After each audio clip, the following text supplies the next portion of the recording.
I can still smell that town when I think about it. Not the cozy kind of small-town smell people write songs about. No, this one was earthy, sour, like cow farts trapped in the air. The kind of smell that sticks to your clothes and makes you wonder what the hell you're doing with your life. But at the time, I thought it was the scent of a new beginning. I was 24, madly in love, and stupid enough to believe that following a man to a new town was what people did when they were meant to be. He was everything I thought I wanted back then. Confident, charming, a little rough around the edges. He worked in construction management and used to joke that his hands were made for building things, including our future, he'd say. I thought that was sweet. Now, it just sounds like something a liar with good biceps would say. He moved out first when he got the job. We'd spent nights on FaceTime, planning our little apartment. He'd tell me how he was working long hours but couldn't wait for me to get there. You'll love it, baby, he'd say. Quiet streets, nice people, a park where you can read. Feels like a movie. And like an idiot, I bought every word. When I arrived, he had the place ready.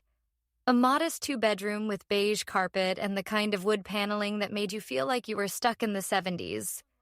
But he'd hung up fairy lights, stocked the fridge, and bought me daisies, my favorite flowers.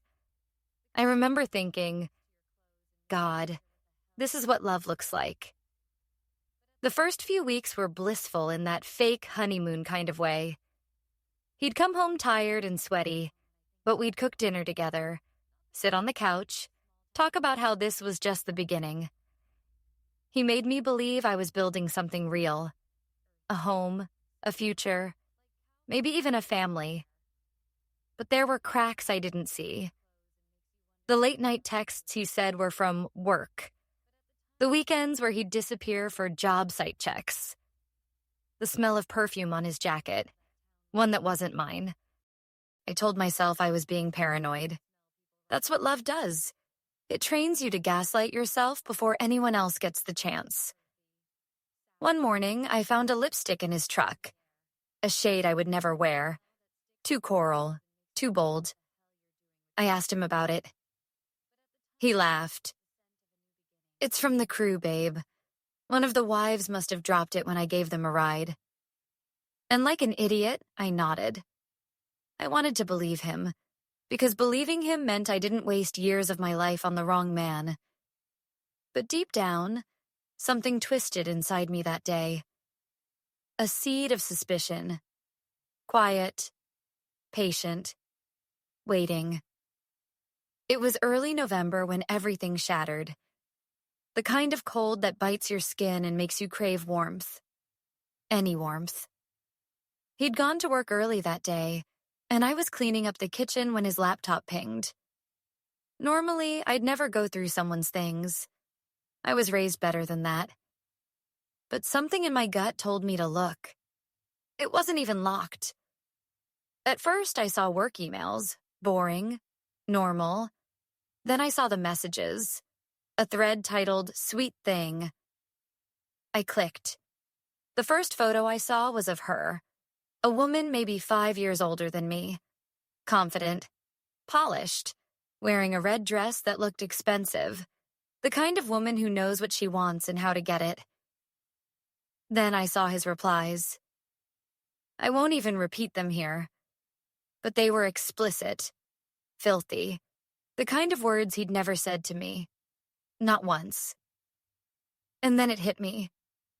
Her name was in his signature. She was his boss. The rest of the day is a blur. I remember shaking so hard I could barely breathe. I remember sitting on the floor of that ugly beige kitchen, laughing and crying at the same time. I remember thinking, you left everything for this. When he came home, I didn't scream. I didn't throw things. I just said, how long? He froze. And that told me everything I needed to know.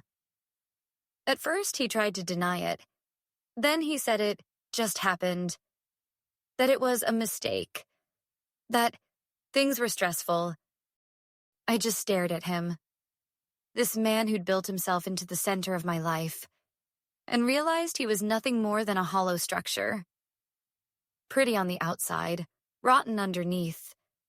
He begged me to stay, said he'd end it, that he'd fix things. He even cried. But I didn't trust his tears anymore. I moved into the spare room that night. He said he wanted to work things out. I told him I needed space. What I didn't tell him was that I'd already decided to leave. I just needed time and a plan. He didn't make it hard for me to pretend. He was so smug, so sure I'd never actually go. He didn't know I was stronger than he ever gave me credit for. After that night, everything changed, even the air between us. We lived together like two strangers pretending to play house. He'd whistle in the mornings like nothing had happened, kiss the top of my head as if that small, hollow gesture could erase the betrayal dripping off every word he said. But once you see the truth behind someone's eyes, you can't unsee it. You start noticing everything. The way he'd take his phone into the bathroom. The way he'd check his reflection before leaving for late meetings. The way he smelled faintly of her perfume again. Sweet, expensive, floral. It was like living inside a lie, fully aware of it, but too exhausted to scream. I'd wake up in the middle of the night to the sound of his breathing, steady and calm, while mine was shallow and panicked. My heart felt like it had been caught in barbed wire. Every morning I'd tell myself, just a little longer, get the job, save the money. Then you're gone. But pretending is its own kind of prison. He'd sit on the couch watching TV, and I'd sit across from him with my laptop, pretending to job hunt. But really, I was mapping my escape, a mental blueprint of freedom. I started moving things quietly. First my documents, then a few clothes, hidden in a friend's place across town. Every time I left the house, I'd take a piece of myself with me. And still, he had the audacity to act like he was the victim. He'd come into the spare room some nights, eyes glassy, voice trembling. I'm trying, babe. You won't even look at me. I'd smile tightly. Working on it. What I didn't say was, I'm working on getting the hell away from you. And still, the anger didn't leave me. It simmered quietly, like a pot left on low heat, waiting, thickening, turning darker every day. It started as a joke in my head. A petty, vindictive, delicious thought that made me laugh for the first time in weeks. He always bragged about my cooking, especially my chili. He'd tell his coworkers it was award-winning. The irony wasn't lost on me, that the same man who'd cheat on me would also worship the food I made him. One day, as I stood in the grocery aisle, something inside me snapped in the most satisfying way possible.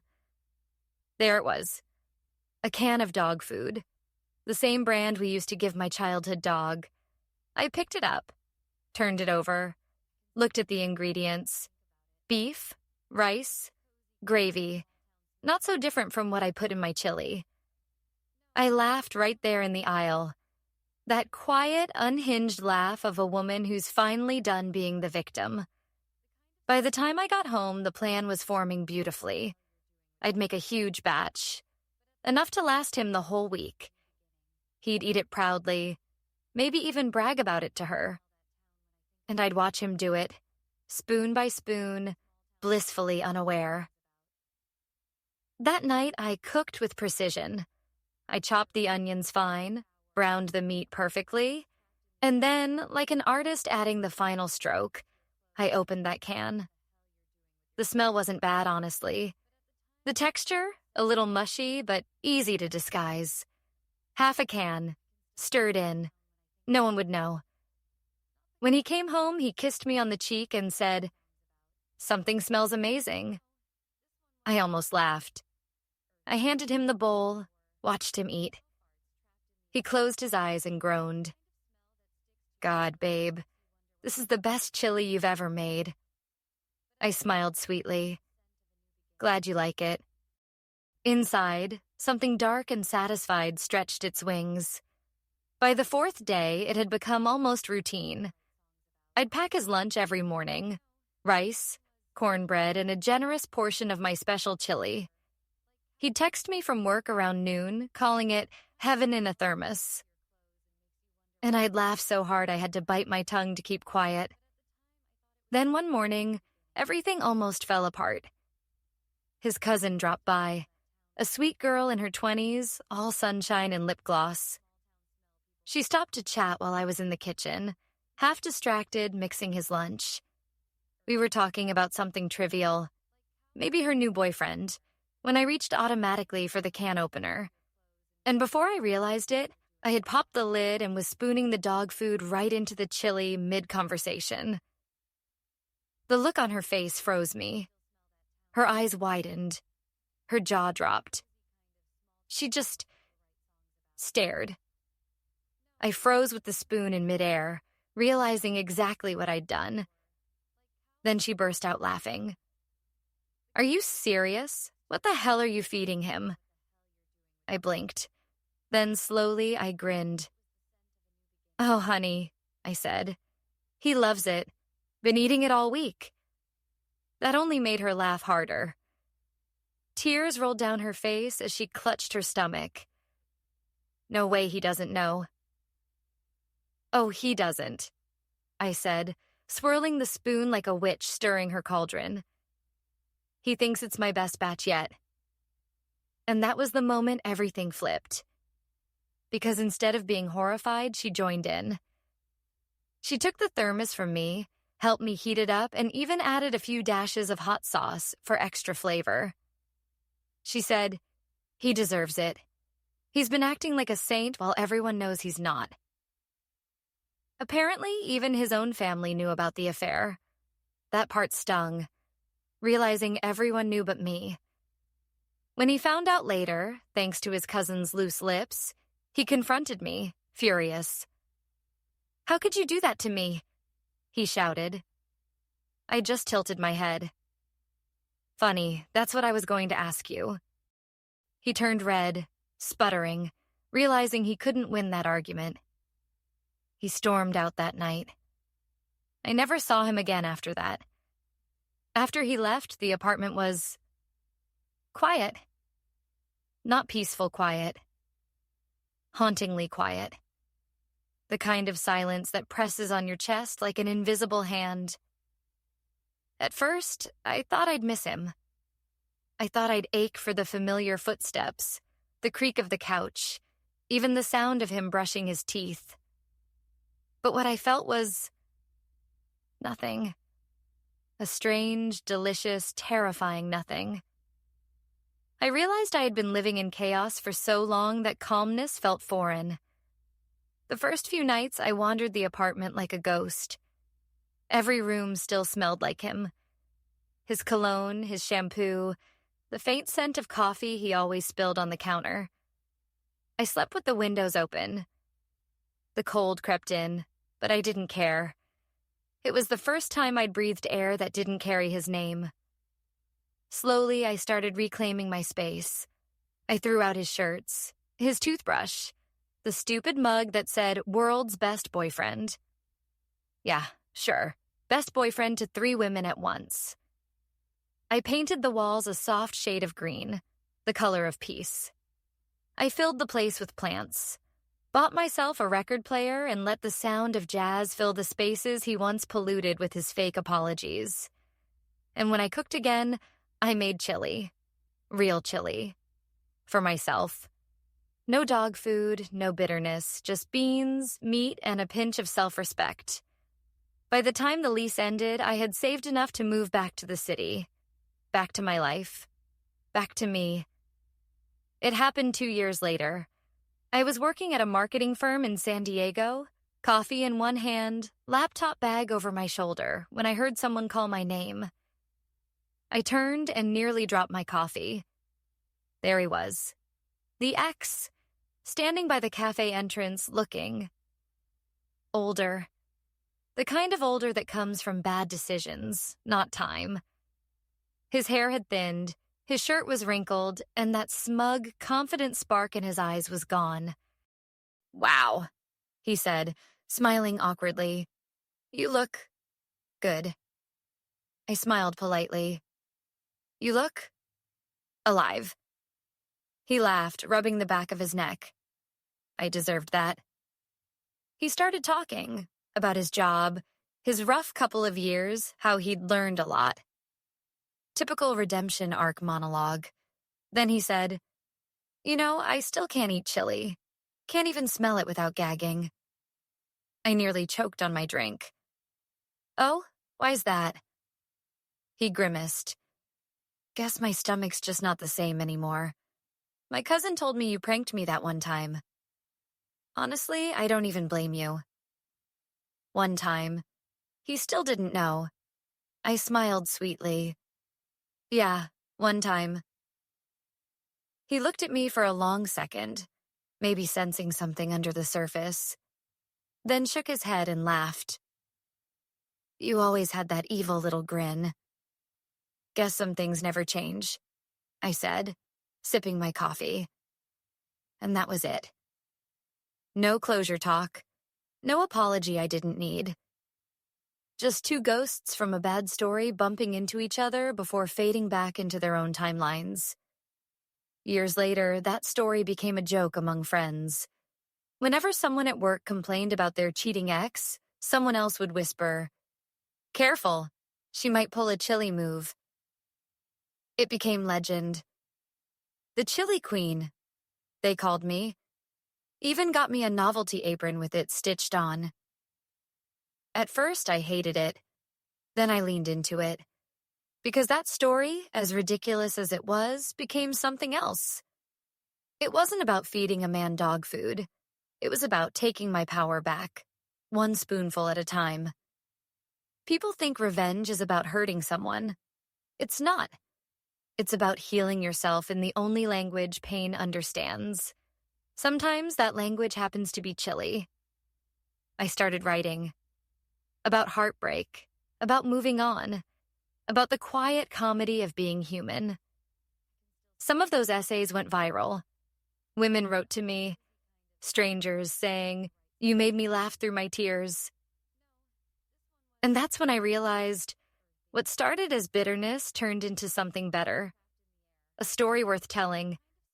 The last time I saw his cousin, years later at a mutual friend's wedding, she hugged me tight and whispered, "You still win." I just laughed. Winning wasn't the point anymore. Freedom was. And baby, it tasted way better than chili. It was a warm evening in late September, one of those perfect coastal nights when the air smells like salt and new beginnings. I was at a dinner party hosted by an old college friend, Alex. She had just moved into a fancy apartment overlooking the ocean and decided to gather the old crew for wine, laughter, and grown-up catching up, as she called it. I almost didn't go. Big social gatherings still made me twitchy. Too many memories, too many eyes. But something in me whispered, "You're not running from your past anymore." So I showed up, in a simple black dress with my hair loose, my confidence quiet but firm. The table was long and beautifully set. Candles, flowers, plates of food that looked like art. As I took my seat, I noticed someone at the far end of the table freeze. It took me a heartbeat to recognize him. Nick, the ex. Apparently, he and Alex work together now. Small world, cruel universe. He wasn't with anyone, which I found oddly unsurprising. He looked at me, not with arrogance this time, but with a kind of softness, like he wasn't sure if he was allowed to speak to me. The conversation flowed around us, polite and bubbly. I laughed when it felt right, joined the chatter, and every now and then I could feel his gaze flick toward me. When dessert came, ironically, chili chocolate mousse, I almost burst out laughing. The universe really has a sense of humor. Alex noticed and grinned. You okay? Oh, yeah, I said, smirking. Just an inside joke. After dinner, some of us lingered on the balcony. Nick eventually wandered over, hands in his pockets. We stood in silence for a moment, watching the waves crash in the distance. He cleared his throat.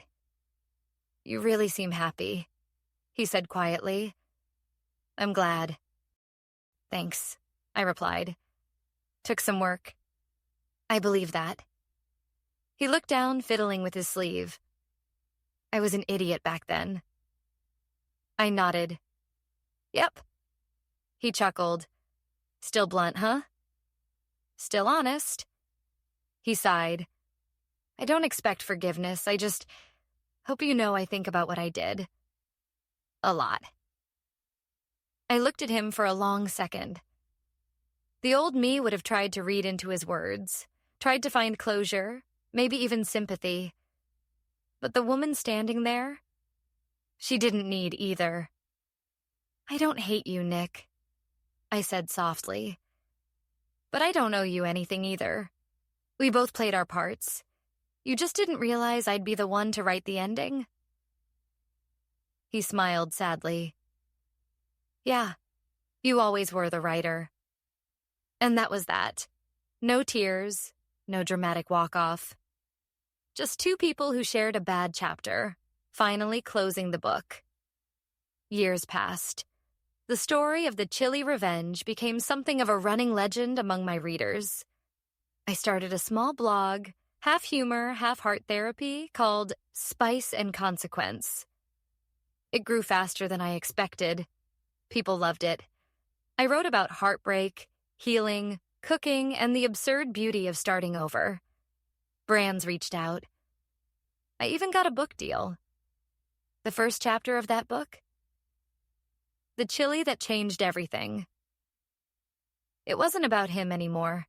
It was about me. The girl who once moved to a cow-smelling town for love, who slept in silence and cried herself back to strength. She was gone. In her place stood a woman who knew how to laugh through pain and make a 5-star meal out of the ashes. One day, I was doing a podcast interview. The host asked me, "Do you ever regret what you did?" I smiled. I regret wasting time on someone who didn't see my worth.